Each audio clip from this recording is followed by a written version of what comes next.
my husband and I were remodeling our fixer-upper home. And we hired a couple of retired Toastmasters, actually members of this club, to remove the wallpaper off the rooms in our home. And when they finished, they referred us to a stucco specialist who came in and would try to match the stucco above the wallpaper line with the area where they had removed the wallpaper. And so we agreed that when we returned from travel, he would come up and we would talk about the details. Fine enough. In 2006, we joined Miguel and Rosa Mayorga, also former High Desert Toastmasters, for the baptism of their youngest son. It would be held in Guadalajara.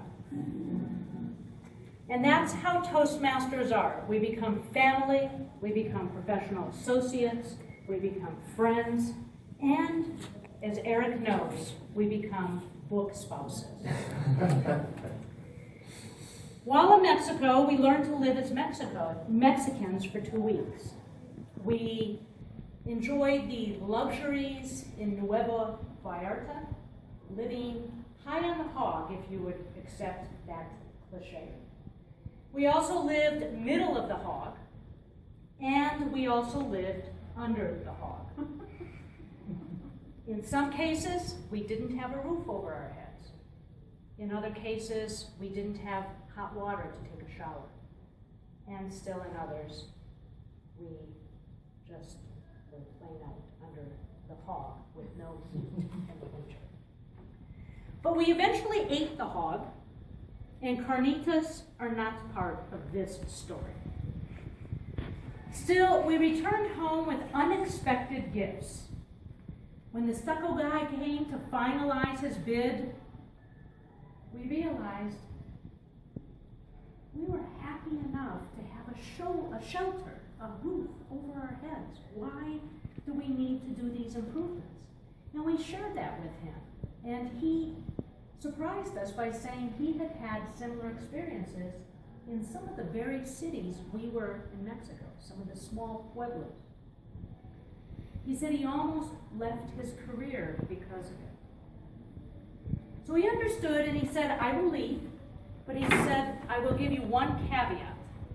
And the caveat is this: if you plan to continue visiting these kinds of cities around the world, small pueblos, places where you will live under the hog, under the lamb, or under other beastly things, and wake up with scorpions as I did, then he said, I understand and I will leave it. But if you plan to stay here in the U.S. and not do a lot of this kind of traveling, then I would recommend that you get the remodeling done. We thought about it and we agreed. And so we let go of our hard-earned money for his skill and expertise, and he did a marvelous job.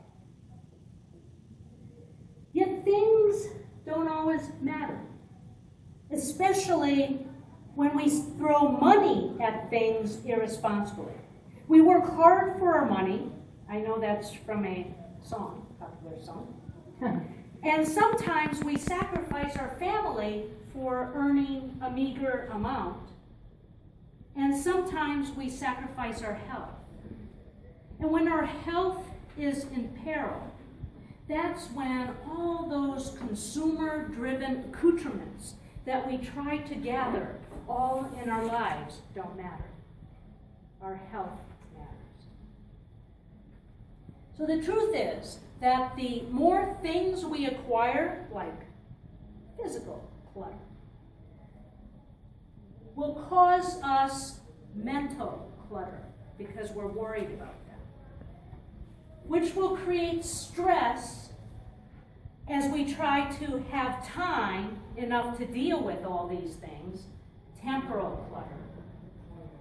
And we may engage in too much sensual clutter as we try to escape, either through alcohol or any other way, to cope with all this clutter we have created in our lives. Conversely, if we let go, we feel more lighter, more buoyant. We feel more focused. Instead of postponing decisions, we can act decisively. When somebody asks us something, we don't say, let me get back to you on that. We can make a decision there and stick with it. So start today. On the handouts that Anna Laura distributed, which have the categories that we talked about, start today and look through those categories in your life. Whether they are things, whether they are the thoughts that we carry in our minds, whether they are the time, the lack of time we feel because we're filling our time with all sorts of things. Write down what you want to get rid of in your life. Let go of some of that clutter. And turn it around, turn the sheet around and write down maybe one thing that you will work on to let go in order to feel that lightness. Wouldn't it feel better to be more decisive? Instead of saying, wait, I'll get back to you on that. Let me think about that for a bit. Wouldn't it feel better to be more focused? So will you make that pledge right now, today, to write something on the back of that sheet? And while you turn that sheet around, and take your pen and jot a few notes, I will share some findings for you. We came into this world with no thing, and yet we were loved, nurtured, and cared for. Having more won't make us loved more, cared for more. Whichever categories we have, we need to let go so that we can be free to let in life's unexpected gifts. My husband and I went to Mexico, and we decided to immerse ourselves in the culture. Instead of opting for the sanitized version of staying in a hotel, we asked Miguel what it would cost to stay in hotels for the 2 weeks. And I wrote him out a check, and I said, give this to your family. And his families welcomed us with open arms. And they would have welcomed us whether we paid them or not. But we felt a need to give them that money so that we could be gracious gringos from El Norte. And the gifts were overwhelming and unexpected. And the gifts you will receive by making the pledge right now are unique to each of you. My gifts are different, your gifts are different. And I'll tell you one gift that I got. It makes me excited. Because in the 5th and 6th grades, I remember reading in the books about how Mexican families would get together during the holidays and they would make tamales. And I said, I want to do that.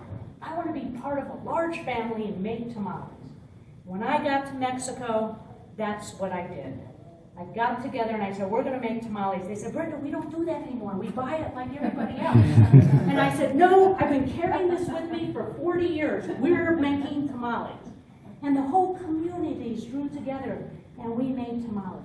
And there were a lot of other exciting, unexpected gifts we came away with. So what will you let go? And which unexpected gifts will you let in? Mr. Toastmaster.